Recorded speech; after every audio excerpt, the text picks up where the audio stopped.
The sun dipped gently behind the rolling hills of Enugu, casting an amber glow over the city's skyline. The freshly built Emerald Crown Hotel stood tall and elegant on Independence layout, buzzing with life as elite guests poured in for the grand opening. Among the crowd, waiters in sleek black suits carried trays of champagne and hors d'oeuvres, weaving through clusters of laughter and light conversation. Prince Obinna Chukwuma stood by the glass bar, a glass of sparkling water in hand. At 6.3 feet tall, with broad shoulders and a rich chocolate complexion, he was the kind of man people turned to look at twice. His tailored navy blue suit hugged him perfectly, but it was his calm, collected aura that drew attention even more than his looks. He wasn't the kind of prince who relished the drums of royalty or the weight of ancestral expectations. In his mind, a life dictated by council meetings and ancient customs was no life at all. That's why he had built his own kingdom, one of hospitality, innovation, and quiet freedom in the heart of the city. The Golden Palm Hotel, his pride and joy, was already a major success, but tonight wasn't about him, it was his friend Kenneth's moment. As Obinna scanned the room lazily, a sudden burst of soft laughter pulled his attention to the entrance. She had just walked in. Slender and graceful in a simple black dress that seemed to understand her body, Nina Obi stepped into the lobby like she belonged to every corner of it. Her hair, styled in soft curls, danced around her shoulders as she laughed at something the woman beside her said. But it was her eyes, curious, bold, searching, that struck Obinna like a punch to the chest. Without thinking, he placed his glass on the counter and moved toward her. "Hi," he said with a smile that revealed a perfect set of white teeth. "Im Prinz." She looked up at him, clearly taken aback for a second by his towering frame, but quickly composed herself. "Nina," she replied, offering a handshake, her voice smooth and confident. Nina Obi. Their hands met, and for a second, everything else in the room faded. He could already feel it. There was something different about her. "A journalist?" he asked, noticing the press tag pinned discreetly on her clutch. "Guilty," she said with a playful shrug. "Lifestyle and culture for Urban Pulse magazine. I'm covering the event." Obinna chuckled. "Then I should probably be on my best behavior." "You probably should," she said, raising an eyebrow. "I tend to ask questions people don't always like." He smiled again, amused. She didn't know that he had already broken a rule tonight, one his father would frown deeply at. He hadn't told her he was a real prince. Not the metaphorical kind, but the heir to the throne of the Ndemili kingdom, a lineage that stretched back centuries. But this brief encounter, wasn't about duty or legacy.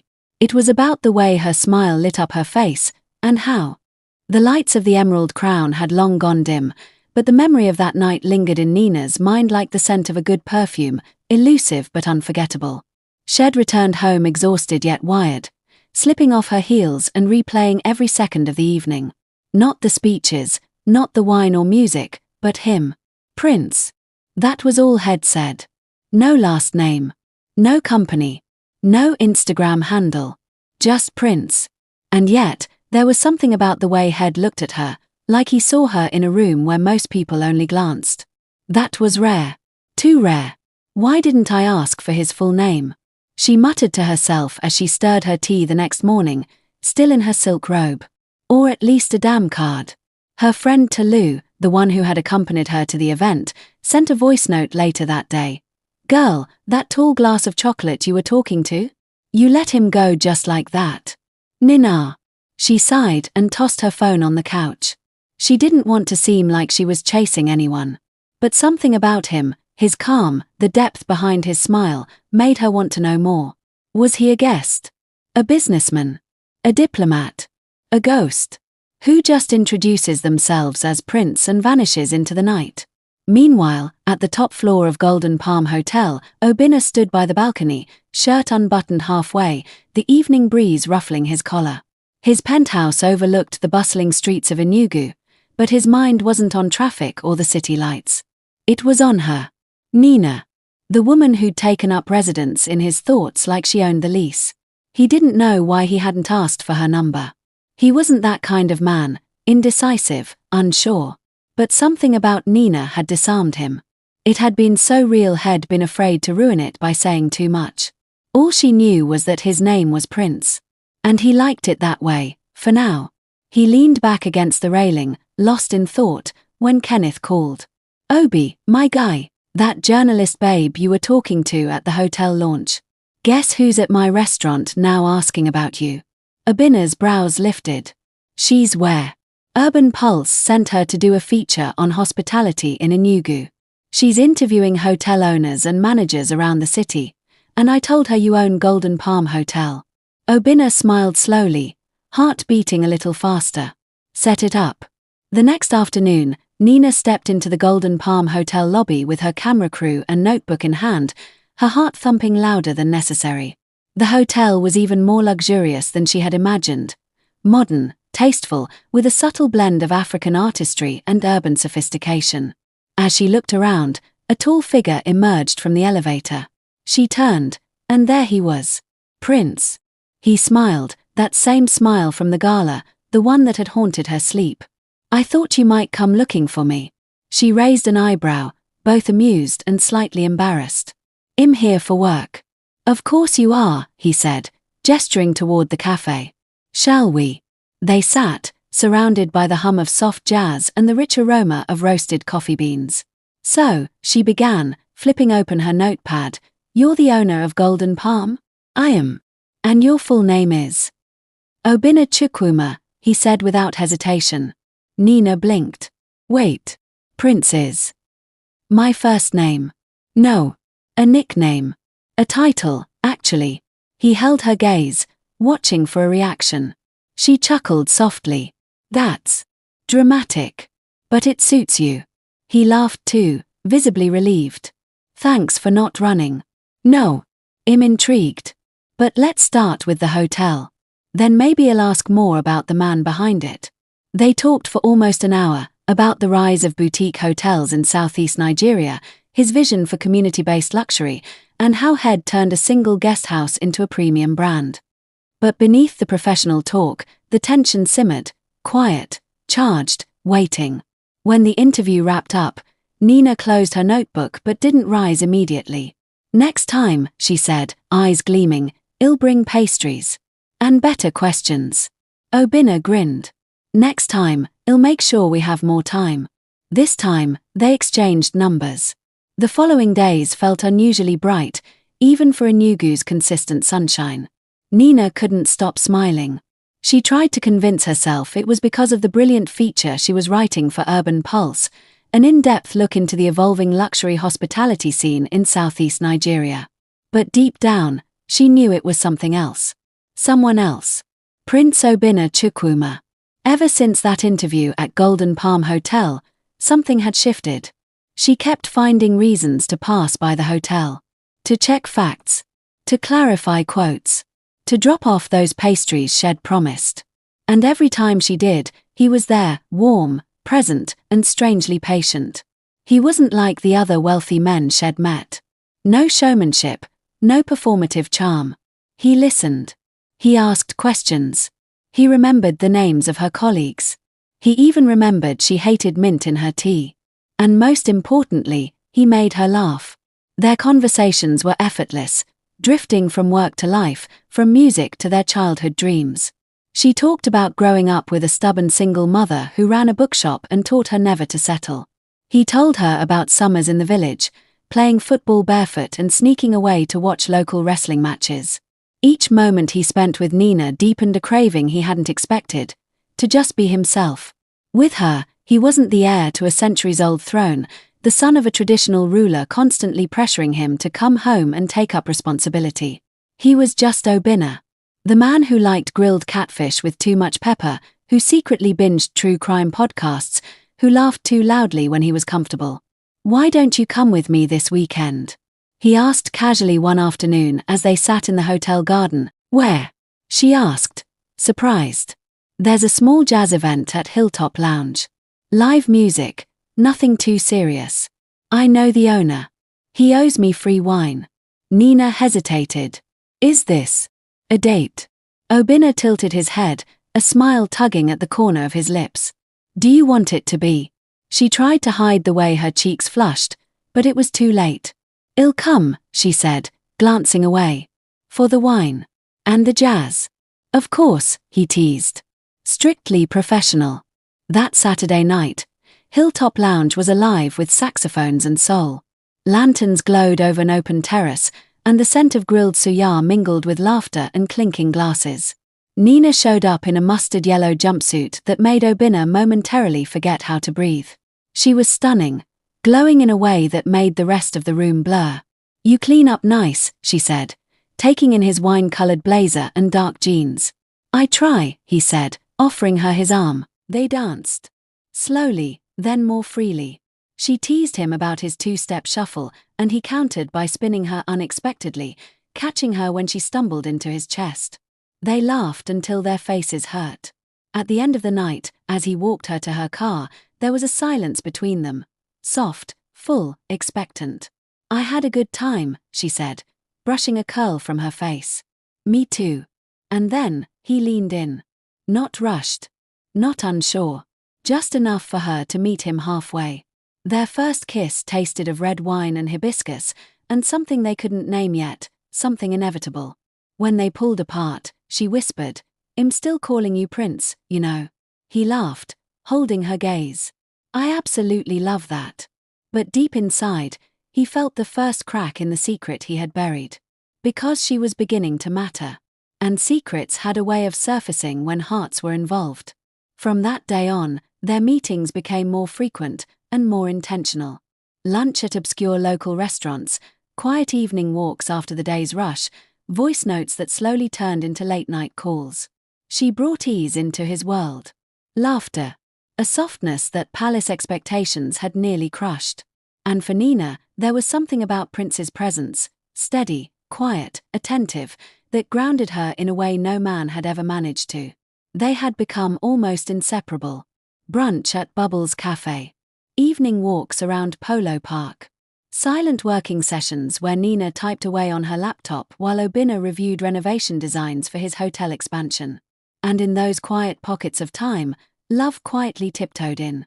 Obinna didn't know when it happened. Maybe it was the night she fell asleep in his car after a late dinner and he couldn't bring himself to wake her, so he just sat there for an hour, watching her breathe peacefully. Or maybe it was when she randomly brought him a framed photo of the Enugu Hills because your office needs something soft. Nina, too, was floating on something she couldn't quite explain. She had met men before, charming, wealthy, intelligent. But Obinna, he was different.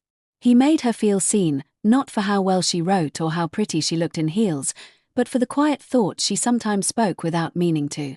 She remembered one evening when she mentioned missing her dad, who had passed 3 years ago. She hadn't said it for sympathy. It had just slipped out while they were watching an old Igbo movie. Obinna didn't say, "I'm sorry." He simply held her hand and turned down the volume. That small moment stayed with her. He wasn't flashy with words. He was present in action. Still, there were questions, harmless ones at first. Like how someone so deeply connected in Enugu didn't seem to have much family around. Or how he never talked about hometown festivals or childhood friends. But she didn't push. Everyone had layers. She had hers too. What mattered was how he made her feel. Safe. Real. Wanted. On a rainy Thursday evening, Nina invited him to her apartment for the first time. "I hope you like pepper soup," she said, wiping her hands on a kitchen towel as he stepped in, soaked and grinning. "If it's yours, I'll like it," he said, brushing water off his blazer. Her apartment was small but warm, bookshelves lined with journals, vintage records stacked beside a worn radio, and walls filled with travel photos she had taken during stories she'd chased across Nigeria. "This feels like you," he said, settling on the couch, taking it all in. She smiled. "That's the idea." They ate. They laughed. They danced barefoot in her living room to a high-life record spinning softly in the background. And when he pulled her close, holding her like she was something fragile and infinite all at once, she whispered against his chest, "I think I'm in trouble." He kissed her forehead. "Me too." Neither said the word love yet. But it lingered in the air, unspoken, undeniable. And still, the truth slept quietly between them, like a guest neither wanted to acknowledge. Not yet. The rain had stopped sometime during the night, but its scent lingered in the morning air, rich and earthy. The golden hue of the early sun filtered through sheer curtains in Obinna's penthouse, painting soft patterns on the wooden floor. Somewhere in the kitchen, a kettle whistled gently. Nina stood barefoot, wrapped in Obinna's oversized white shirt that reached just above her knees. Her hair was a soft mess, her skin aglow without effort. She leaned on the kitchen counter, sipping from a mug of hibiscus tea, watching him, still shirtless, still dreamy, as he whisked eggs like he was orchestrating music. "You cook too?" she teased, her voice husky from sleep. Obinna looked up, a smirk playing on his lips. "For you. Every day." Her laughter floated across the room, and he could swear it sounded better than any jazz record. He crossed the space between them, set the bowl down, and gently took the mug from her hands. "Let me look at you," he whispered. Nina blushed. "I'm a mess." "You're beautiful," he corrected softly, his fingers brushing a strand of hair behind her ear. There was something different in the air that morning. A stillness. A pause before the heart leaps. Obinna stepped back a little, as though trying to steady himself, then took her hand and led her to the balcony. Enugu stretched before them, basking in morning light. Birds sang from the eaves. The city was alive, but up there, it felt like they were the only two people in the world. "Nina," he said, turning to her with a look she hadn't seen before. It was the kind of look that bore no secrets, no hesitation, just certainty. She met his gaze. "What is it?" "I've known since the second time I saw you. When you came into my hotel like you owned the room and asked me hard questions with soft eyes." He smiled. "You've undone me in ways I didn't think possible." Her chest rose slowly, her breath caught in the depth of his words. "You make the silence in my life loud. You make my world feel full. Like maybe everything before you was just waiting for you to arrive." Nina's lips parted, but nothing came out. Her heart pounded like a distant drum. "So, I need to ask you something," he continued, gently cupping her face. She leaned into his palm instinctively. "Will you be my girlfriend?" he asked, voice low, laced with both gentleness and fire. "Not just in the moments we steal or the nights we share, but for real. Publicly. Personally. Wholeheartedly."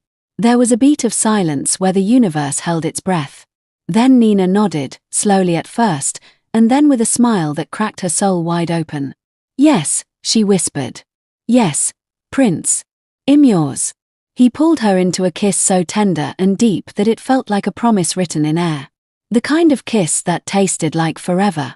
They stayed in that embrace, swaying slightly, wrapped in warmth, lips brushing, foreheads touching. Later that day, they walked through Okra Avenue hand in hand, laughing, sharing roasted corn and suya, taking selfies and ignoring the world. They didn't care who stared. Love, after all, was not meant to be hidden. And that night, Obinna posted a photo on his private Instagram, a close-up of Nina's hand in his, captioned with a single word. "Mine." Obinna had always lived in clarity, clean lines, neat decisions, structured plans.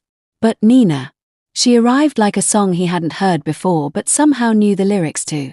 And now, her melody played in everything. How the sun felt on his skin, how food tasted, how silence became sweet instead of lonely. They had officially been a couple for just a few weeks, but it felt like they'd always been dancing toward each other, slowly, patiently, through time and fate. That Saturday morning, Obinna picked Nina up from her apartment in New Haven.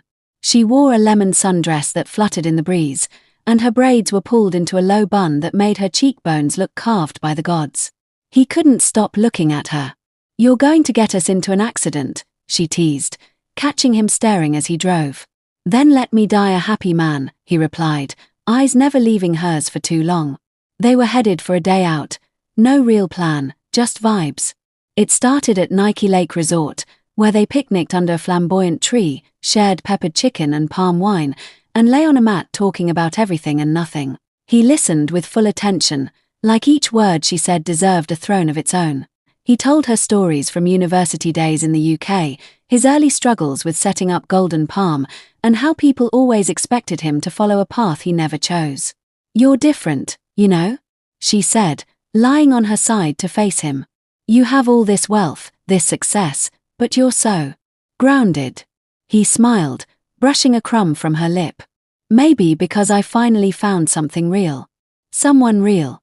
Her fingers found his, and they lay there in a silence that was full, not empty.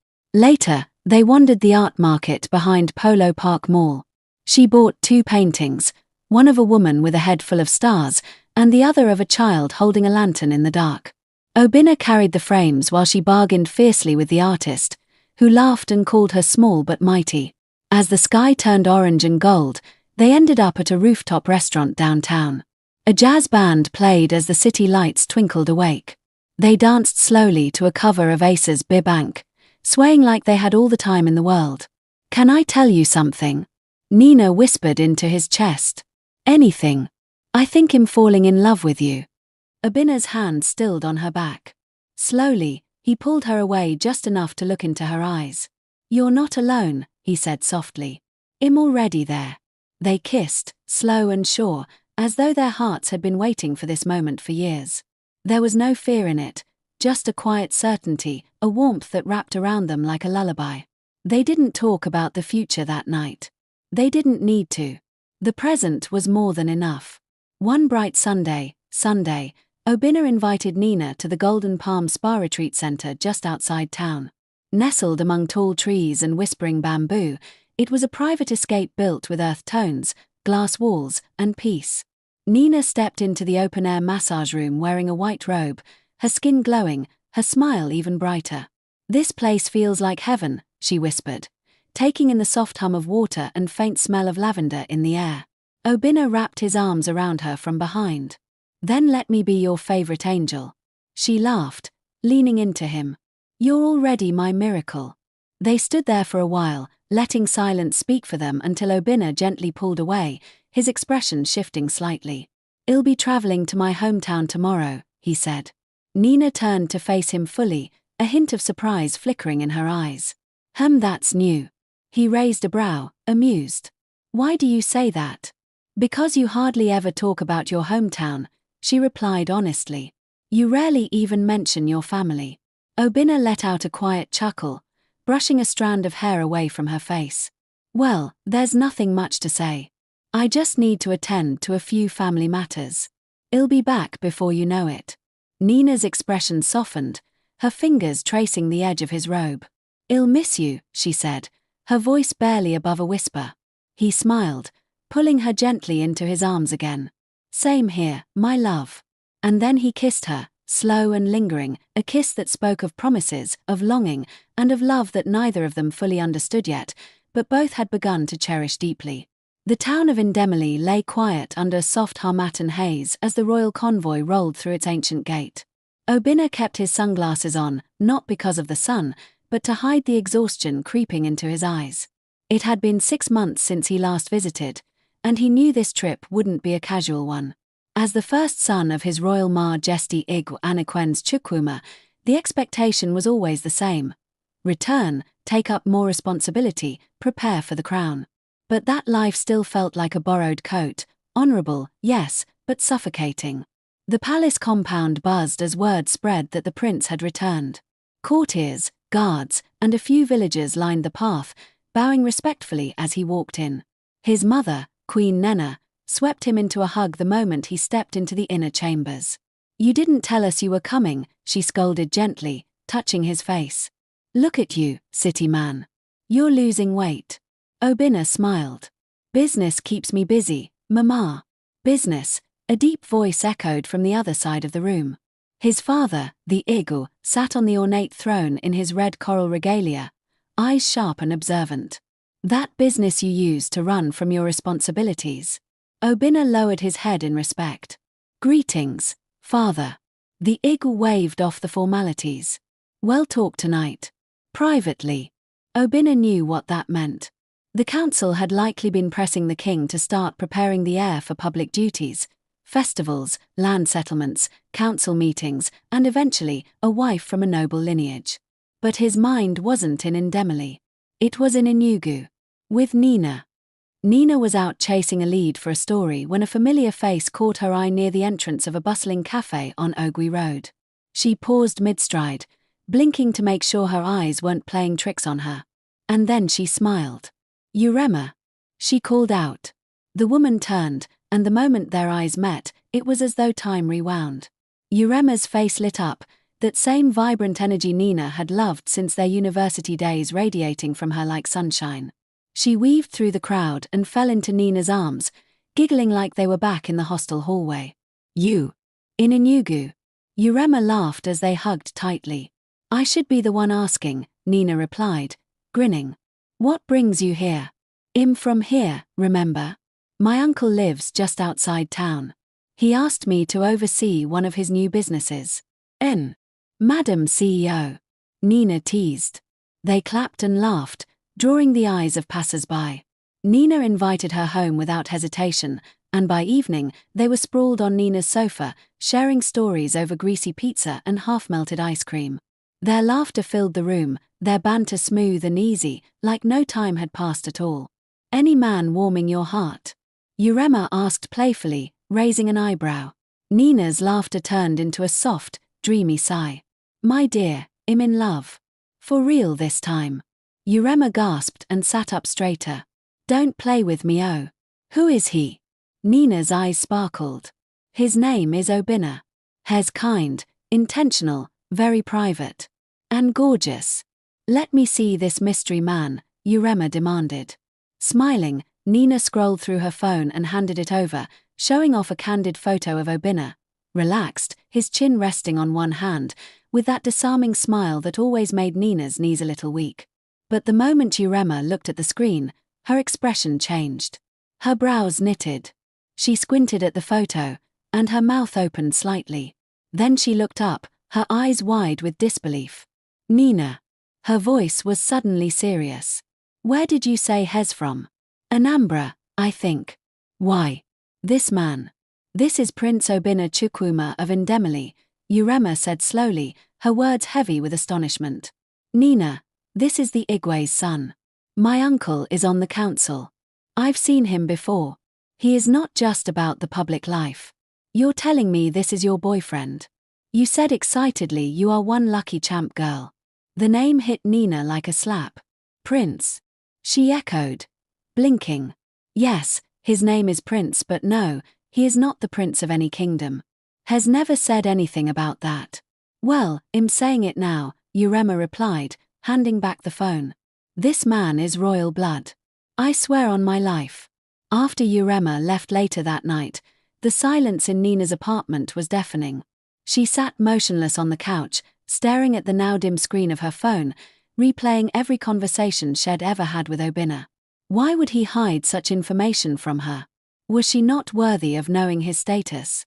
Or has he been toiling with her heart? Was this ever real?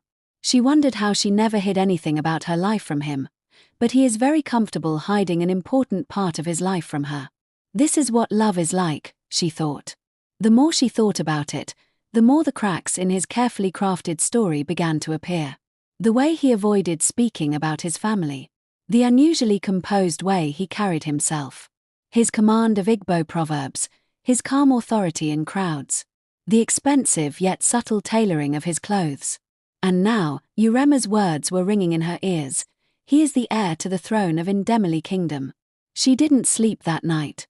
By morning, she was no longer confused. She was curious.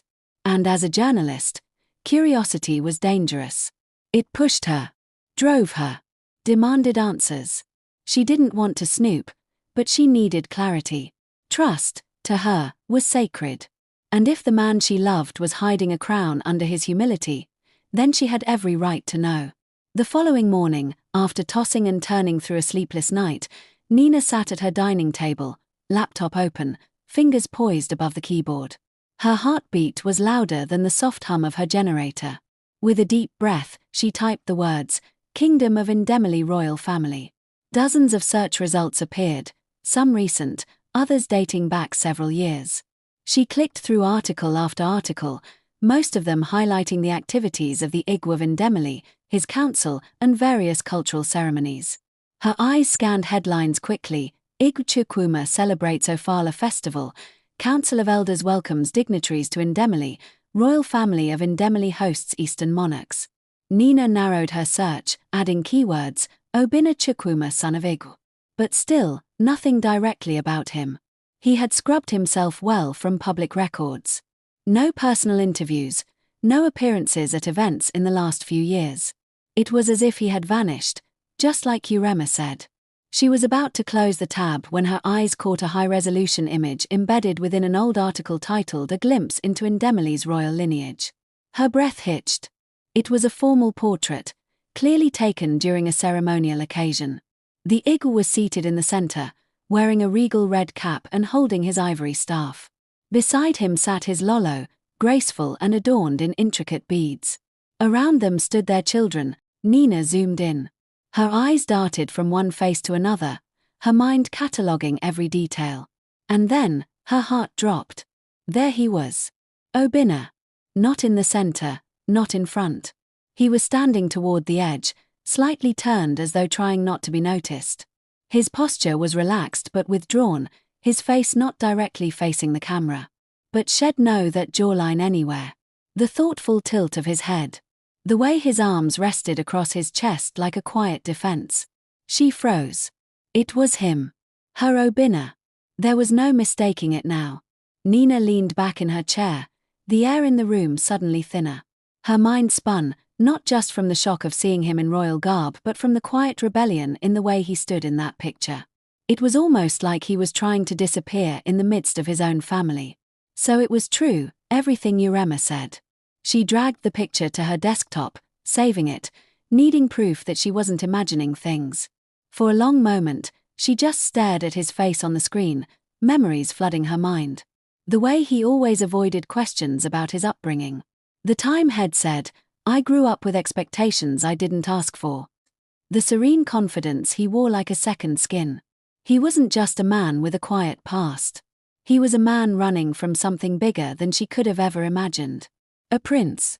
The realization didn't spark awe or excitement, it lit a fire of questions. Why had he hidden this from her? Did he think she was not worthy or wouldn't love him if she knew? Or worse, was she just another safe space in his carefully built escape? Nina rubbed her temples, torn between love and disappointment. She had shared her deepest fears with him. Her past, her dreams, her vulnerabilities. And yet he had withheld something so significant. Not because she needed the crown. Not because she wanted prestige. But because honesty was the currency she traded love in. And now she needed answers, straight from his lips. Obinna returned from his trip with a light heart and a suitcase full of handmade gifts from his village. He had missed Nina more than he cared to admit. Her laughter, her warmth, the way she always filled his silences with something beautiful. That afternoon, he drove straight to her place from the airport. The knock on the door startled Nina. She had been sitting at her desk, staring blankly at the saved photo on her laptop for the third time that day. Her heart gave a soft leap. It had to be him. She walked to the door, hesitant but composed. As soon as she opened it and saw Obinna standing there with his usual boyish smile, suitcase in one hand, her heart twisted. "Nina," he said warmly, stepping in and pulling her into an embrace. "I missed you." She didn't return the hug. Instead, she took a small step back and looked up at him, her eyes calm, searching. Obinna's smile faltered. "You okay?" he asked, setting his suitcase down. "You look serious." "Sit down," she said, her voice soft but firm. Obinna raised an eyebrow but obliged, taking his usual spot on the couch. Nina sat across from him, hands folded on her lap, laptop still glowing faintly on the desk behind her. She took a breath. "Obinna, who are you?" He blinked. "What do you mean?" "You know exactly what I mean." He stared at her for a moment, then looked away. "I met someone," she said slowly. "A friend from university. She's from Indemili. I told her about you, showed her your picture, and she recognized you instantly." Obinna's shoulders stiffened. "She called you Prince Obinna Chukwuma." He didn't deny it. He didn't speak. "I didn't want to believe it," Nina continued. "So, I did what any woman in love but confused would do. I searched. And then I found a picture. Of your family. Of you. Hiding in plain sight." Obinna rubbed his hands together slowly, eyes lowered. The silence between them was thick. "So it's true," she whispered. You're royalty. I was born into it, he finally said. But I never chose it. Then why didn't you tell me? He looked at her then, really looked. Because I didn't want to be loved like a prince. I wanted to be loved like a man. Nina stood up, pacing slowly. But don't I deserve to know the truth? Especially if I'm building my heart around you. I was going to tell you, Obinna said quietly. But every time I got close, I remembered the way your eyes lit up when we were just us. No pressure. No expectations. I didn't want to bring that world into what we have. But it is your world, she said, voice cracking just a little. Whether you embrace it or not, it's a part of you. And hiding it from me feels like you were hiding yourself. He stood now, taking a cautious step toward her. Nina, I didn't hide it to deceive you. I hid it to protect what we have. My life back there, it's political, it's messy. People don't care about love, only legacy. I didn't want to bring you into that chaos. She folded her arms. But now I'm in it, Obinna. Without my permission. You didn't give me the chance to choose.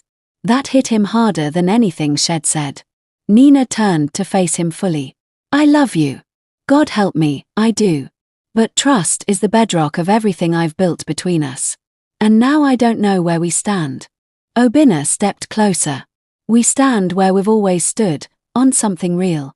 Nina, if you need time, I'll give it. But I'm not walking away. Not unless you ask me to. Nina looked at him for a long moment, the prince who wanted to be nothing more than a man in her eyes. Her heart ached with the weight of 1,000 emotions. Love, betrayal, understanding, confusion. She nodded slowly. I need time. And I need honesty. From now on. Obinna nodded. You have it. Every piece of me, from this moment forward.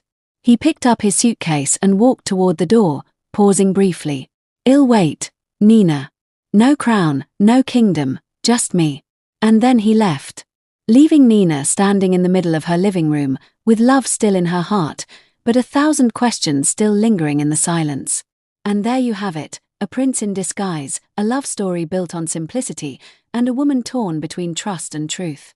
Nina's discovery has left us at a crossroad. Can love truly survive the weight of hidden royalty? Or will the truth unravel everything they've built together?